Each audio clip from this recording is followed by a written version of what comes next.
Did you know that the global commercial property management market is projected to reach nearly $40 billion in 2027? And behind the scenes of this industry lies a crucial service often overlooked, keeping these spaces clean and inviting. Today, we're exploring the fascinating world of litter cleanup and how one man's unique six-figure niche is transforming the way we think about entrepreneurship. Welcome to the Spark Ignite Your Marketing podcast. I'm your host, Beverly Cornell, and today we're chatting with Brian Winch, the founder of Winch Enterprises and the author of Clean Lots, America's Simplest Business. Brian's journey is an inspiring testament to the power of simplicity and perseverance. Starting back in 1981, Brian took a side gig from his late father, cleaning litter from commercial properties, and grew it into a thriving business that spans 150 plus properties citywide. Brian, I can't wait to learn all about your journey and the insights you have for us today. Thanks for having me, Beverly. I couldn't have said it better, actually. So you share your origin story, like how this all began, because it all began with a little job from your dad. That's how it started? My dad was a janitor, and he supplemented his income by doing a number of things on the side, like shoveling snow in the winter, cutting grass in the summer. But he also cleaned up litter. He had a contract with the property management company to clean up litter from a nearby shopping plaza. And he had taken me along with him a couple times when I was maybe 12 or 13. And I thought, wow, this is easy, really easy to do. We would show up early in the morning before the business is open, obviously before my school started. And we would walk around with these unique hand tools that allowed us to clean up litter almost as easily as we could walk the property. And we would be done. And I'd go to school and he'd go to work. And I thought, wow, I can't believe he got paid to do this. That was when I was 12 or 13. And when I was 21, I was working a dead-end job at a sporting goods company. I couldn't see myself doing this the rest of my life. What could I do that I could start that would be simple, wouldn't cost a lot of money to get into? And I thought, why can't I start my own parking lot litter cleanup business? I did that. Unfortunately, my dad passed away just months before I started the business. He died of a massive stroke at the age of 61. And if anything, it gave me more incentive to prove to people that he had a great idea here that could be turned into a very profitable business. And I stuck with it. Long story short, my first year I did very well and continued to grow the business to the point where it's routinely bringing in $650,000 to $700,000 a year. And the only service we provide. It's so simple, but it's so necessary. And I love that your dad is like, his essence is in it, which means it's like such a passion. I was really good friends with our high school janitor. I loved him so much. He was so sweet. And I think doing that work and serving behind the scenes is really good work. He didn't want any kind of recognition or anything like that. He just wanted to take care of things to look nice for everybody. Going to a shopping mall or to a place, if it doesn't look clean, do I want to shop there? So it's important work. It is. Property management companies, they understand that the very first impression people get of their properties is from when they pull into the parking lot. How is the property being maintained? Was it full of litter? Is it clean?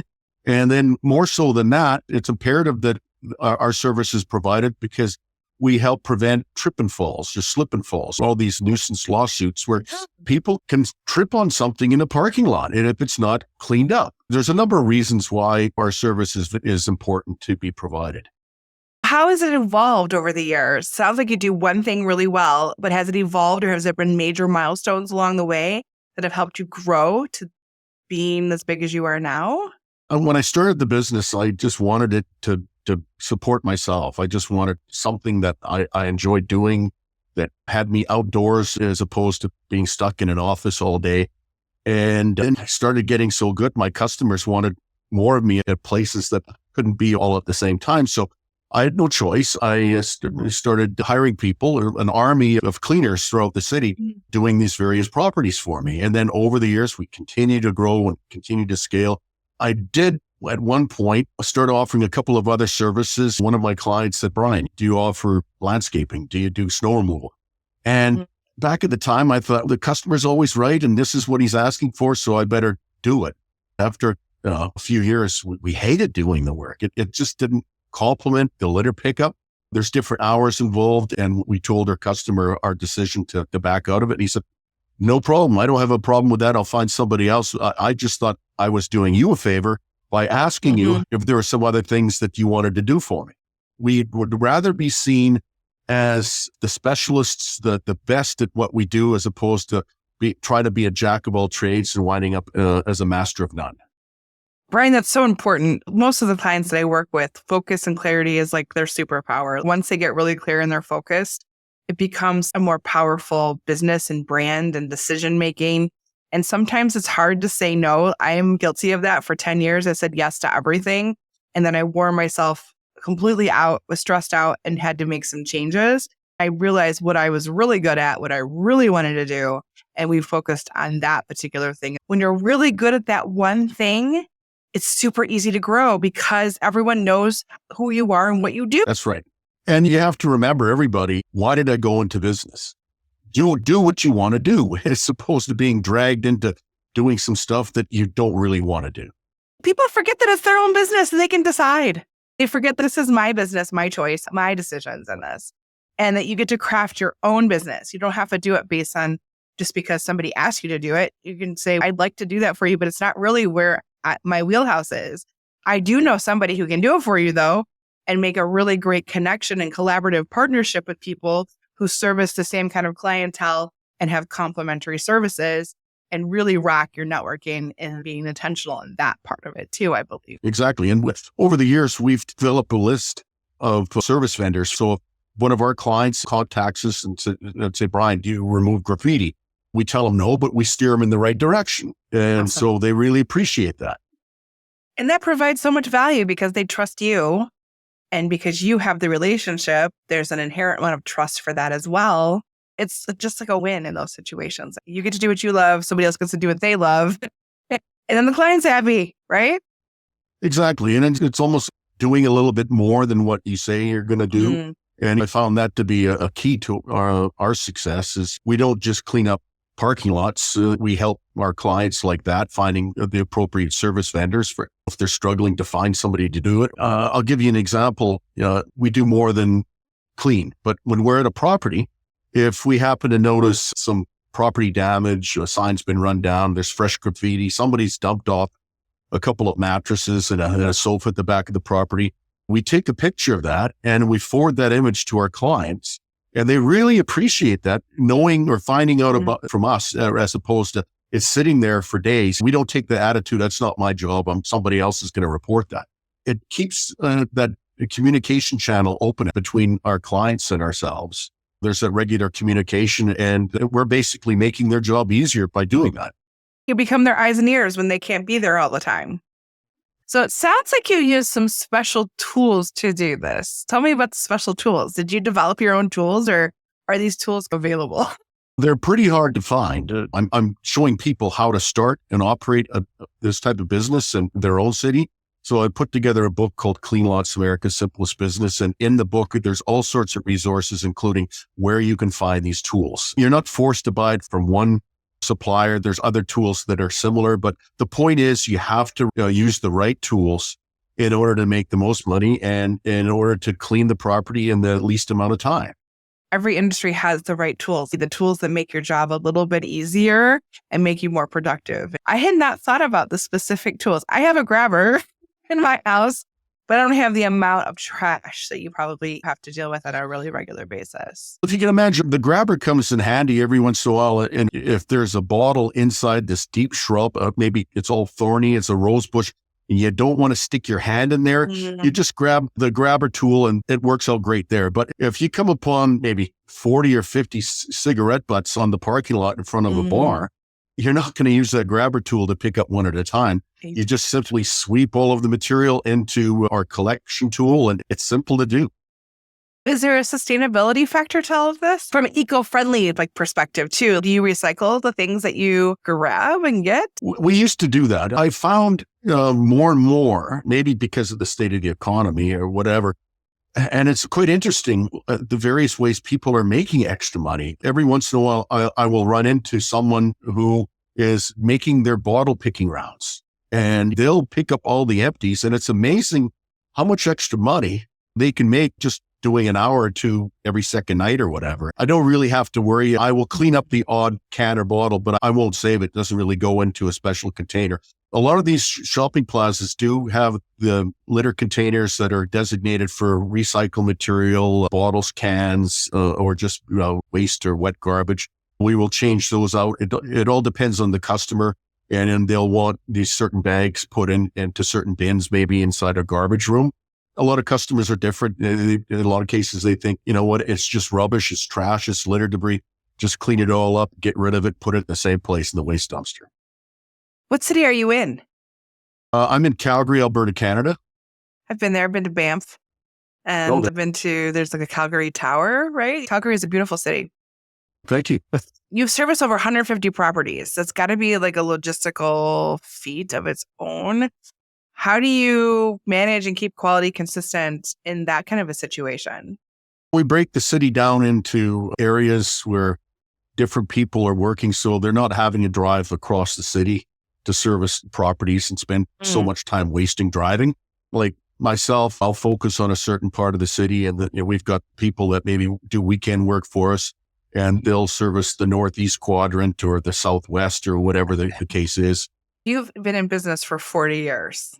Tell me a story that really captures the essence of what you do. I've had this one consistent client, and actually he is the nephew of his uncle that we started doing this one building. And I started doing that probably 35 years ago. And now I'm working for the original owner's nephew. And it's the same property. And every time I'm there, I know it all like the back of my hand. But I can't help but thinking, geez, I remember when I was 24, 25 years old, walking this property, and here I am going to be 65 in February. It's amazing how buildings change over the years too, because building owners, they have to do the occasional facelift. If you can imagine, there's not too many buildings that look identical to the way they were when they were first constructed in the early 1980s. Things change over the years, but I really get a kick out of still doing that same property. The longevity and seeing things change and being still part of it, it's almost like you're like part of living history in some way. You've been a part of the city for so long and helping to keep it clean. I don't think people realize at night what happens, or in the early mornings when we're sleeping or we're not there. All that's happening around our city is to keep our areas clean and safe, like you said. And you're one of the elves making it happen. Tell me about how some of the marketing you've done, and if there's been a big mistake you've made, and what lesson has it taught you? I love the mistakes because I think we learn the most from them. Yeah, I just graduated high school. I didn't go to college. I don't have a business degree. So everything I've learned is from trial and error, from making mistakes and learning from them. And it's amazing how business has changed in 40 years. When I started, there wasn't an internet, and it was at the very beginning of cell phones. The internet back then was the yellow pages, the telephone book, let your fingers do the walking. Yeah. I was around then. You just adapt and evolve as times change. And sometimes for me, that's tough. I get dragged kicking and screaming because I get used to doing things a certain way and using a certain technology. Oh, that's changed, update, and hate that. You learn who your customers are and where they are and where you can find them. And in my case, they are on LinkedIn. They're not going to be on Facebook. I'm not talking about residential property managers. I'm talking about commercial property management companies and commercial property managers. It's easy to communicate with them and form relationships through LinkedIn. And then, of course, as I mentioned earlier, we regularly communicate with our customers. We build relationships there, and we get plenty of referral business. Some of the mistakes I made early on was thinking I'm going to place a big display ad in the yellow pages, and businesses, everyone's going to see it and they're going to come calling. And that wasn't the case at all. So you just learn where your customers are. And I don't want to oversimplify it, but really it is almost that simple. Who are your customers? Where are they? And reach out to them and sell the benefits. Nobody likes to be sold, but if you come at it from the angle that here's how I can help you, and I'd like to share more information, they're more receptive to hearing that. Being in service is a whole different mindset. If you really come from being in service as opposed to selling, it makes a big difference, Brian. This is how I can genuinely help you. And if you know you can help them and the results that you can have, it's a no-brainer in many ways. Yes. I have a lightning round where I ask some rapid fire questions that are a little bit more gut answers. Are you ready, Brian? I'll take a shot. Okay. If your business was a movie, who would be the hero? What would be the main conflict? And how would you solve it? Oh, my business was a movie. Nobody's asked me that question before. That's I'd be a good. superhero. Yeah. It would be superhero. And I'm trying to save my city and my community, my neighborhood from the bad effects and the negative effects litter debris can have on the community. Who's going to play you, Brian? Antonio Banderas. Oh, I have quite the visual in my head right now. Okay, that's so fun. I love that question. So what is the 3 most important ingredients for your recipe for success? Passion, patience, persistence. I call them the 3 Ps. And I think passion, you have to at least enjoy or like what you're doing. Don't chase the dollars and just chase something that I can make a lot of money. If you don't like what you're doing, when you come across a couple of roadblocks or some problems, you're more likely to give up and move on to next best thing. Patience, it doesn't happen overnight. Sometimes when we're contacted by a client, for example, it might take several emails, maybe several weeks, even a few months before we sign them up and begin work for them. And persistence is just stick with it. You run into problems. There's always a solution. If you can't handle it, find somebody who can, but just stick with it and don't give up. I find that there's some people that just want things to happen like right away. And if you stick with those 3 Ps at some point and don't give up, you will be successful. How do you keep that entrepreneurial spirit alive? What do you feed it? I just remind myself how lucky I am to be doing what I enjoy doing. I have my own hours. I can turn down work if I want. I'm always looking for ways to help the people who buy my book. I've got a number of products besides my book. I create a digital product that makes their tasks a bit easier, finding customers, things like that. It's my creative outlet, marketing my book and courses, as opposed to just going out and cleaning up littering. But you know what? I get paid to go for walks, so it's not bad. What made you decide to start doing podcasts?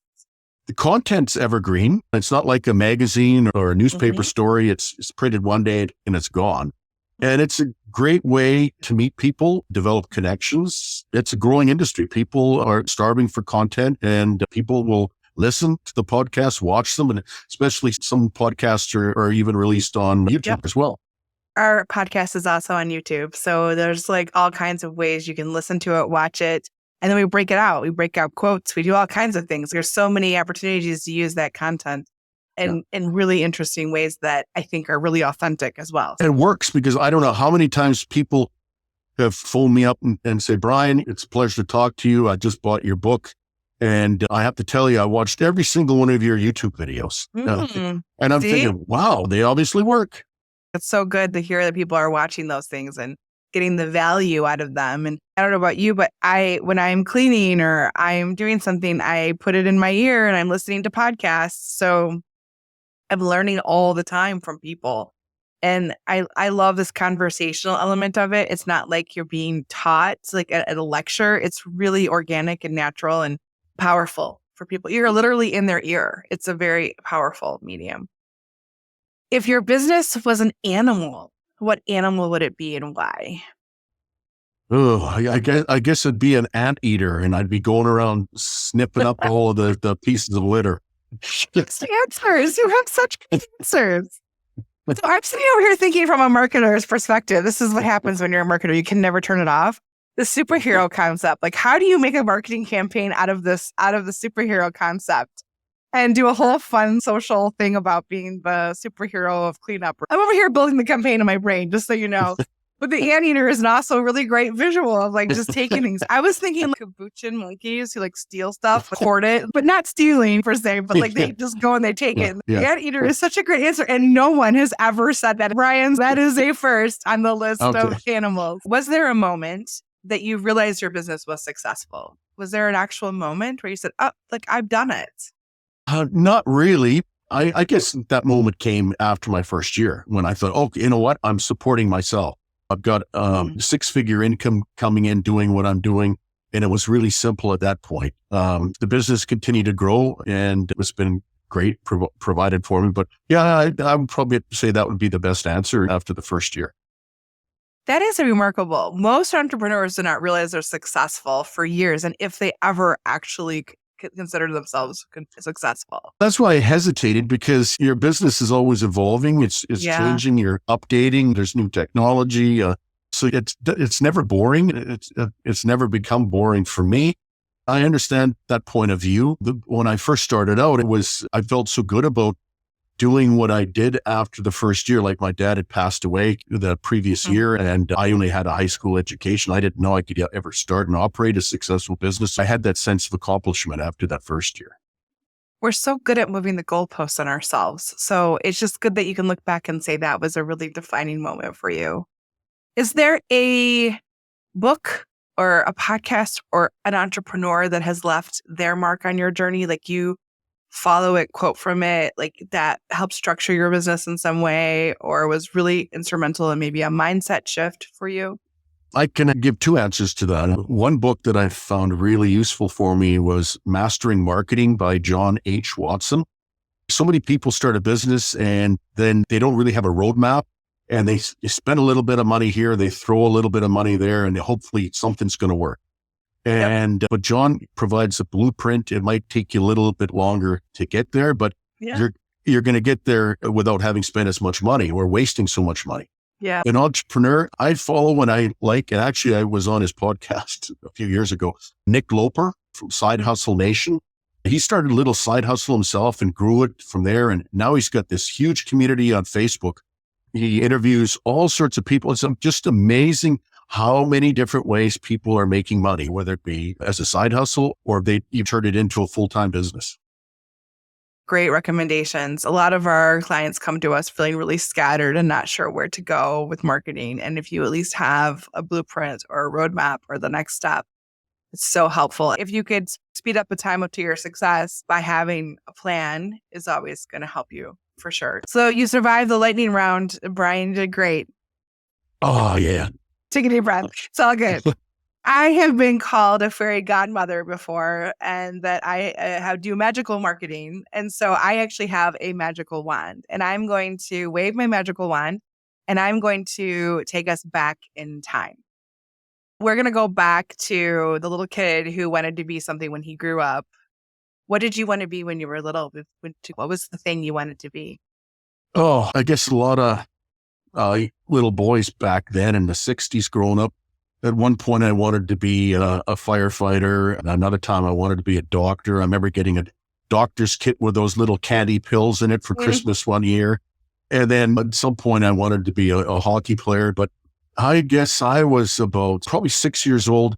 And every kid back then in the summer months would have a lemonade stand. But I thought I was going to do something different. I got in big trouble for doing this. But I went out and I got a card table from the basement, set it up in front of the house. And I've got two brothers that are twins that are a year younger than me. I went and took some of their toys, put it on the table, and started selling their toys to the neighborhood kids. And my brothers were not happy. They got Mom to come out, and Mom put a stop to it. Later on, she said, I appreciate, and she complimented me on my initiative. But she said, next time you plan on selling something that doesn't belong to you, you better come ask. So you were an entrepreneur way back in the day. And I know, when that's one thing, a lot of people, they think when they're going to start a business, they have to invent something. They have to come up with something new. You don't. You just have to tweak it, make it better than what your competitors are doing. And I guess that's what I learned back then is that I'm not just going to sell lemonade. I'm going to sell some toys. I've never seen anyone selling toys. You made it your own. It's so good. Yeah. If you could go back and talk to that little kid, that 6-year-old, what advice would you give him that would have helped him? Oh, I would say forget the toys. Maybe instead of lemonade, sell some soda pop or something that's a bit different. But it's still, you're selling drinks on a hot afternoon. That's what people want. Give people what they want. Yeah. Now I'm going to wave the wand again, and we're going to go all the way forward to when you retire. What's your long-term vision for Winch? How are things changed by then? Because I'm doing something I enjoy doing and I'm self-employed, I don't really have a date on the calendar where I'm counting the days down to when I'm retiring. I'm having too much fun. I can always cut back in the number of hours that I'm still going out and getting paid for going for walks, but I enjoy my morning walks. It keeps me active, and I enjoy teaching other people how to start simple parking lot litter cleanup business. And like I said, I'm having too much fun, but I guess at some point there will be a day where I will cut back. Maybe I don't want to get up in the morning anymore and go do my cleaning. I want to sleep in, but I think as long as I have my health, I really enjoy teaching and showing other people how to duplicate my success in their own city. What do you think is going to be your most significant legacy or impact on the industry? Just that it can be enjoyable. There is a better way to clean parking lots than showing up during the middle of the day and trying to do it for obvious reasons. How can you possibly provide a good service that way? And I get a kick as to how many people across the country have built really good, successful businesses and how it's providing for their families. My most successful student to date was a teacher, and he grew it into a business that I think he's operating in 38 states now. So he's doing better than I am. But you know what? Like, this isn't a franchise. I like to keep things simple, and I operate in my own city. He's got more headaches operating that way. More power to him. That's what he's doing, and he's successful. And like I say, I provide a blueprint, but I'm not telling people this is what you have to do, and you have to work so many hours, and you can't operate in this city. More power to people. If they can take my idea and grow it into something bigger and better than mine, like I say, good for you. That's a pretty significant legacy that you're helping people build their own businesses and have their own independence and be able to live their life the way they want to as well. That's a wonderful legacy. So lastly, Brian, what practical advice would you offer to somebody who wants to start a business or somebody who maybe is at a crossroads in their own business? What's one action they can take today that you think would help them? Remember why you got into business to begin with, and provide a solution to someone's problems, whether it's a service or a product, and just focus on the benefits that you can provide, as opposed to getting too wrapped up in sales. I've got to make sales and things like that. Just remember, your customers, your prospects, they're people too, and they want to know how you can help them. Yeah, you're right. So good. Your passion. Everyone started a business because they wanted to help someone, I feel like. So remember that. Yeah. Before we wrap up, please share with our listeners where they can learn more about you and your business. How can they find you, Brian? The best way is just to go to my website at cleanlots.com. And I've got all sorts of material there. I've got a brief video where you can actually see me walking a parking lot, cleaning it up, and using the tools that I use. I've got a free download report. Is this the right opportunity for you? And of course, there's the contact page where you can reach out to me. All the information you need to either go ahead and order the book or to learn more about the opportunity is on my website. Wonderful. Thank you so much, Brian, for sharing your story and your insights with us today. Thank you. I had a great time. To all our listeners, I hope you found today's conversation as fun and inspiring as I did. And Brian, I'm really looking forward to that campaign with the superhero and you contacting Antonio Banderas and making that happen. What? Please remember that the insights Brian shared today can ignite positive change in your own entrepreneurial journey. And please don't hesitate to reach out to Brian or myself if you're looking for more guidance and support in relation to the clean lots or with marketing. Stay tuned for more inspiring conversations and actionable marketing tips on future episodes of the Spark and Ignite Your Marketing podcast. Until next time, keep sparking and igniting.